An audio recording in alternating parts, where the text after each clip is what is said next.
काशी में जो शिव जी की स्थापना कौन ने करी? काशी में जो शंकर भगवान बैठे उनकी स्थापना करी थी शनि महाराज ने। किसने करी थी? शनि महाराज ने। क्योंकि भगवान शनि महाराज को उनकी माता के द्वारा श्रापित हो गए और शनि महाराज कांपने लगे।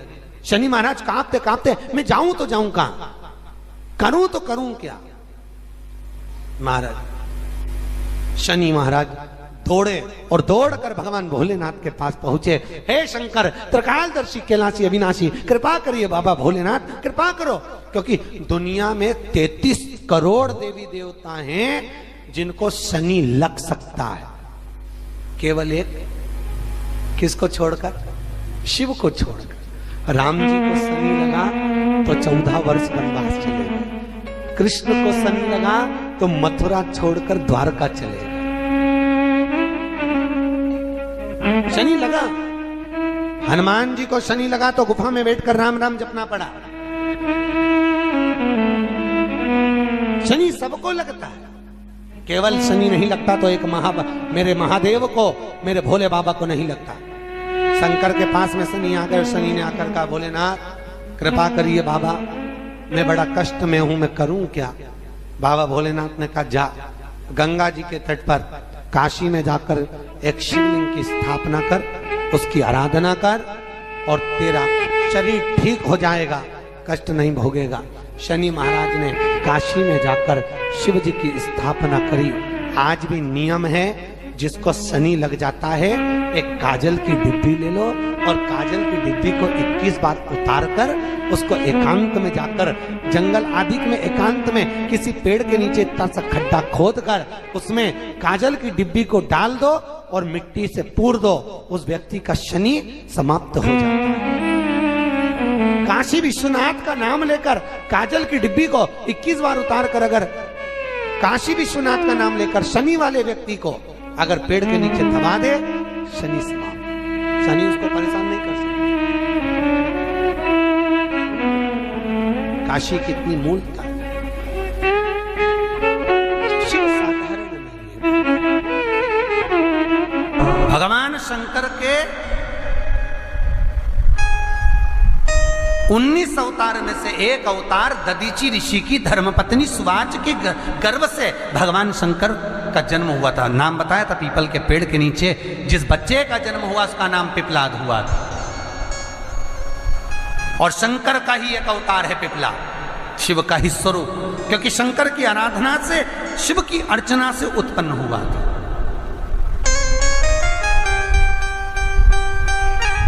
तो जो पिपलाद जन्म थे उन पिपलाद को भी दुख हुआ था। एक बार पिपलाद ने देवताओं से पूछा, ये बताओ कि मैंने कौन सा पाप करा था, ऐसा क्या कर दिया था मैंने कि मेरे जन्म से पहले मेरे पिता के प्राण छूट गए थे। तो 33 कोटि देवता, भगवान विष्णु ब्रह्मा पिपलाद से कहते हैं तुम्हारे पिता के प्राण देवताओं के हित के लिए निकले थे और एक कारण था, शनि ने कुदृष्टि तुम्हारे पिता पर दे दी थी, इसलिए तुम्हारे पिता को तो प्राण त्यागना ही थे। पिपलाद को क्रोध आ गया और पीपल के वृक्ष के नीचे खड़े होकर पिपलाद ने हाथ में जल लेकर शनि महाराज से कहा, रे शनि, मैं तुझे श्राप देता हूं कि तू तारामंडल में से, ग्रह मंडल में से नीचे गिर जा, जमीन पर जा। और शनि महाराज जमीन पर गिरने लगा। देवताओं ने आकर पिपलाद की स्तुति करी, क्योंकि शंकर का स्वरूप है पिपलाद। पिपलाद शंकर का स्वरूप, स्तुति करी, आप क्षमा करो शनि देवता को। शनि को लाकर खड़ा कर दिया। तब पिपलाद ने देखा क्षमा मांगने आया है तो क्षमा कर दिया, पर एक शब्द शनि देव तेरे को कहता हूं। शंकर स्वयं पिपलाद के रूप में शनि से कहते हैं, शनि सुन, जन्म लिए बच्चे से लेकर 16 वर्ष की आयु तक, 16 वर्ष की आयु तक शनि कभी किसी बच्चे पर प्रभाव नहीं देगा। यदि जन्म लिए बच्चे से लेकर 16 वर्ष की आयु तक किसी बच्चे पर शनि की कुदृष्टि पड़ेगी तो शनि तारामंडल से, ग्रह मंडल से जमीन पर गिर जाएगा। शनि ने हाथ जोड़कर निवेदन करा, कभी मैं जन्म लिए बच्चे से लेकर 16 वर्ष तक के बच्चे को कभी कष्ट नहीं दूंगा, मेरी कुदृष्टि नहीं पड़ेगी, मेरी कुदृष्टि नहीं पड़ेगी।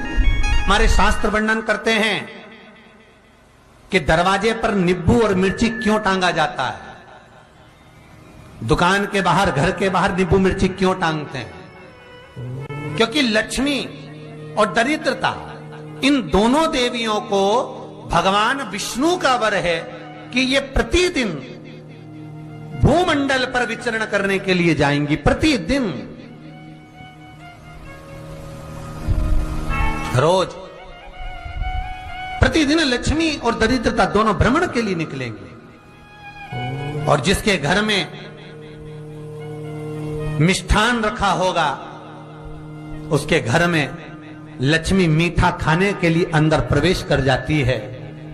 और नींबू और मिर्ची दरवाजे पर इसलिए बांधते हैं कि दरिद्रता हमारे घर में प्रवेश ना करे, वो दरवाजे से खाकर ही चली जाए, दरवाजे से। एक बात बहुत ध्यान रखना, जिसके घर में फ्रिज में, डलिया में या रसोई घर में नींबू और मिर्ची ये दोनों एक ही जगह रखे रहते हैं, उसके घर में कभी शांति नहीं रहती है। सास बहू का, ननंद भाभी का, भाई भाई का, परिवार में कुछ ना कुछ क्लेश जरूर ही होगा। 4 दिन अगर अच्छे निकल गए तो 5वें दिन क्लेश का जाएगा, 5 दिन अच्छे निकल गए 6ठा दिन क्लेश का जाएगा। कुछ ना कुछ, एक जरा सी कटोरी पड़ी है उसके पीछे विवाद चालू हो जाएगा, जरा सा पानी ढुल गया उसके पीछे विवाद चालू हो जाएगा, बेडशीट बदल रहे थे उसके पीछे विवाद चालू हो जाएगा, पति कक्ष में आया विवाद चालू हो जाएगा, तुमने एक शब्द कहा, कोई लड़ाई की बात नहीं करी, फिर भी विवाद चालू हो जाएगा। समझ लेना कि घर के रसोई घर में या फ्रिज में नींबू और मिर्ची साथ रखा हुआ है तो वो क्लेश तो देगा ही। पंडितों से पूछोगे, ज्योतिषाचार्यों से पूछोगे, वो कहेंगे मोती पिना दो, कोई कहेगा पितृदोष हो गया, कोई कहेगा काल सर्प दोष हो गया, कोई कहेगा वास्तु दोष हो गया, पर वो आपको ये नहीं बताएंगे कि नींबू और मिर्ची एक डलिया में रखा हुआ है। ये हमारा वेद, हमारा शास्त्र बताएगा कि नींबू और मिर्ची ये दरिद्रता देवी को प्रिय है, और जहां नींबू और मिर्ची साथ रखा वहां दरिद्रता प्रवेश कर जाती है, और दरिद्रता गई तो वो क्लेश उत्पन्न करती है, जिससे इसके घर में सुख ना रहे। सुख नहीं रहेगा तो लक्ष्मी नहीं रहेगी, दरिद्रता उसके घर में आराम से रह सकती है। अब बहुएं कहीं किसी से पूछ रही, सास किसी से पूछ रही, हमारे घर में शांति नहीं है, हमारी बहू बहुत अच्छी थी पहले, बहुत क्लेश करती है, हमारी सास बहुत अच्छी थी, बहुत क्लेश करती है, घर में विवाद इतना ज्यादा होता है। गुरुजी, जरा सी बात के पीछे विवाद होगा इतना बड़ा फैल जाएगा, पति पत्नी में जरा सी बात होगी इतना बड़ा फैलाना हो जाएगा, बच्चों को थोड़ा सा समझाओ इतना बड़ा फैलाना हो जाएगा। कारण क्या है? उसका कारण है तुम्हारे घर में जरूर एक डलिया के अंदर नींबू और मिर्ची या फ्रिज के एक बॉक्स के अंदर नींबू और मिर्ची रखा हुआ है, उसका क्लेश तुम्हारे यहां रहेगा ही, सदा रहेगा। इसलिए महाराज नींबू मिर्ची दरवाजे पर टांगा जाता है, बाहर संग नहीं, बाहर जाए। एक बात बहुत सुंदर है,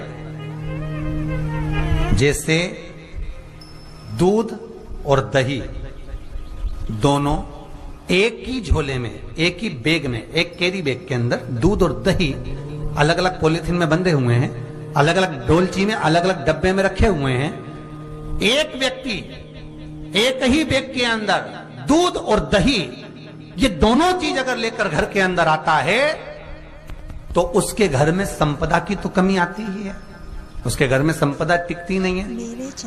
घर में अगर लाख रुपए रखे हैं तो 3 दिन या 4 दिन के अंदर वो पैसा वापस जाना है।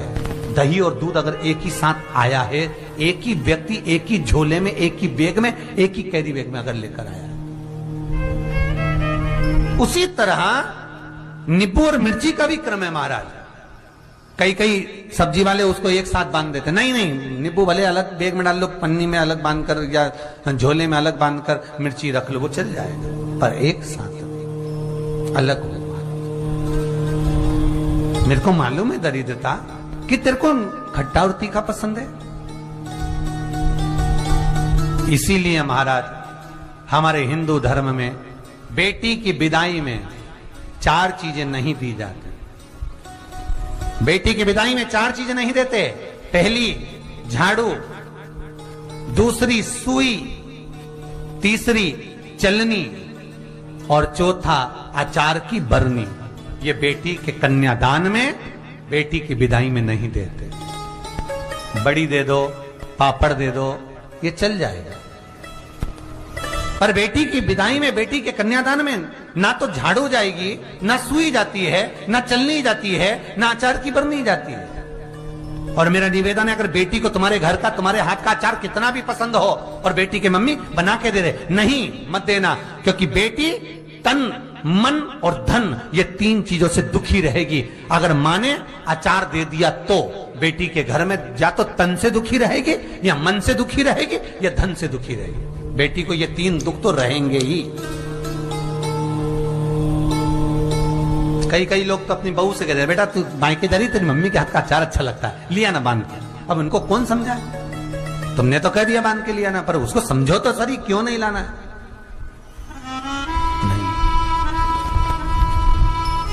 नहीं। महाराज दरिद्रता देवी को क्रोध आ गया। लक्ष्मी जी के साथ नारायण जाने लगे तो लक्ष्मी जी बोली, रुको प्रभु, मेरी बहन पीपल के पेड़ के नीचे बैठी है, आप कृपा करो। भगवान विष्णु ने कहा, सुनो लक्ष्मी, लक्ष्मी और नारायण इस पीपल के वृक्ष के नीचे आकर दरिद्रता देवी से मिले हैं। 7 दिन तक, पूरे सप्ताह पीपल के वृक्ष के नीचे लक्ष्मी और नारायण का वासा होगा। जो पीपल के वृक्ष के नीचे आकर दीप जलाएगा, पूजन करेगा, पाठ करेगा, उसको संपदा की प्राप्ति होगी। इतने में दरिद्रता देवी खड़ी हो गई और दरिद्रता ने कहा, वाह नारायण वाह, मेरे चैनल क्या बात है आपकी, पीपल के वृक्ष के नीचे तुम मिलने के लिए आए, मैं तो पहले से बैठी थी। 7 दिन तुमने अपने कर लिए, इसमें 1 दिन मेरा होगा। भगवान ने कहा, कौन सा? तब दरिद्रता देवी कहती है, रविवार का दिन पीपल के वृक्ष के नीचे ये दरिद्रता देवी विराजमान रहेगी। अगर रविवार के दिन कोई पीपल के वृक्ष के नीचे आएगा तो उसके साथ दरिद्रता देवी उसके घर में प्रवेश करेगी। इसलिए शास्त्र रीति में भगवान विष्णु ने उसी समय पलटवार करते हुए कह दिया, अरे ओ दरिद्रता सुन,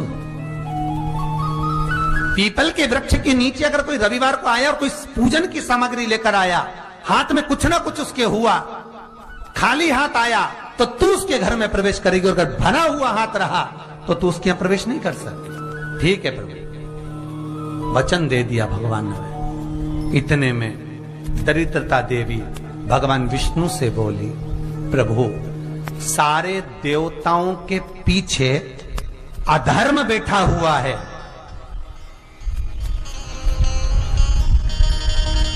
सारे देवताओं के पीछे अधर्म बैठा हुआ है। दुख और दरिद्रता कहां जाकर बैठे हैं, आप स्थान बता दीजिए। आपको अब भी कहा कथा में कि देवताओं के पीछे, देवियों के पीछे पीठ के भाग में अधर्म का निवास है, आगे धर्म का निवास है। इसलिए मंदिर में अग्रण्य प्रणाम करना चाहिए, आगे की, पीछे नहीं। दरिद्रता देवी कहती है, ये दरिद्रता और दुख कहां जाकर बैठेंगे, आप वर दीजिए। भगवान विष्णु ने कहा, ये भी तेरे लिए है, तू लक्ष्मी की बहन है, मांग ले, तुझे कहां बैठना है, कहां रहना है। दरिद्रता देवी कहती है, जिस घर में स्त्री दोपहर में सोती होगी उसके घर में दुख और दरिद्रता दोनों जाएंगे। जिनके घर में कांटेदार पेड़े लगे होंगे, पौधे लगे होंगे, उनके घर में दुख और दरिद्रता दोनों जाएंगे। जिनके घर में रात्रि में बासी बर्तन पड़े रहेंगे, उनके घर में दुख और दरिद्रता दोनों जाएंगे। भगवान विष्णु बोले, ठीक है। इतने में दरिद्रता देवी बोली, सारे देवताओं में प्रथम मान्य होने वाले श्री गणेश जी महाराज के पीठ के पीछे कोई नहीं बैठा, अधर्म नहीं बैठा, आप हमें वर दो, कि दरिद्रता और दुख गणेश जी की पीठ के पीछे विराजमान होंगे। पृष्ठभाग में दरिद्रता और दुख दोनों रहेंगे। वर दो आप। शनिवार के दिन जो पीपल के वृक्ष में सरसों के तेल का दीप लगाता है, आप सभी का उसको शनि कभी परेशान नहीं करता। एक बात हमेशा ध्यान रखिएगा, मान लो अगर कोई भारी रोग ऐसा शनि महाराज के कारण हो गया हो, अच्छे काम करते करते उल्टे हो रहे हैं, होते हैं किसी किसी के साथ में, विपरीत परिस्थितियां आ जाती है, अच्छा करने जाओ बुरा हो जाता है, अच्छा कर्म करने जाओ बुरा हो जाता है। तो पीपल के वृक्ष की जो छाल होती है, छाल देखिए, पीपल के वृक्ष में जो छाल लगी होती है, उस छाल को घिसकर चंदन बनाकर भगवान शंकर का स्नान कराकर, अभिषेक कराकर, पूजन कराने के बाद में पिपलेश्वर महादेव का नाम लेकर, कौन से महादेव? पिपलेश्वर महादेव का नाम लेकर वो जो घिसी हुई छाल होती है, उस छाल का तिलक भगवान शंकर को लगा लो। श्री स्वाय नमस्तुभ्यं हर हर महादेव।